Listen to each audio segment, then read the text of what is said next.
what's been your biggest challenge, but also what have been your greatest blessings as you've gone through your life as a brother? The biggest challenge is sometimes the biggest blessing too. I think so. For me, it's interior, right? So growing in your relationship with God and the community creates beautiful opportunities for us to grow in our spiritual lives. Prayer 3 times a day, Mass every day, receiving the Eucharist every day. But how important it is to dedicate yourself to prayer, and that is what we witness to. That is what our first and primary vocation is, to be a son of Mary, to be a brother of Jesus Christ, and that only starts through prayer. So I think the greatest blessing is our life of prayer, and the biggest challenge is sitting down, finding your way to communicate with God. I think it's a beautiful challenge, and it's a beautiful blessing. And if I might say, it's not just a young brother thing, it's probably something as a middle-aged brother, perhaps. It still goes on, and I know the challenges of the older brothers, that focus of keeping centered on Jesus and prayer and that life, and especially in our vocation to schools, and it can get very crazy and hectic. Your prayer life and your spiritual life could really get neglected, all for a greater good.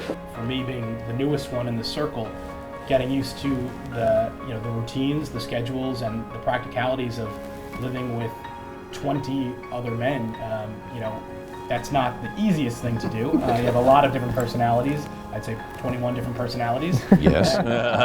And to kind of, get over the practicals of dealing with the schedule, how do you find a common time for 21 people, and how do you find a common meal that everyone will enjoy, and things like that can and not get into an argument. And not get into an argument, and things like that can be a little bit difficult at first, but in my own time, I've come to see that really those things are the true gifts, if you really embrace them. So a schedule, like Brother Pat was saying, that centers your life, your day on prayer, to have prayer in the morning, in the evening, at night, to kind of bookend your day, is something that's truly special. While it may be tough to wake up for prayer some days, and it may be tough to stay awake for prayer some days later in the evening and night, that time in prayer, to center your life on that, is truly special.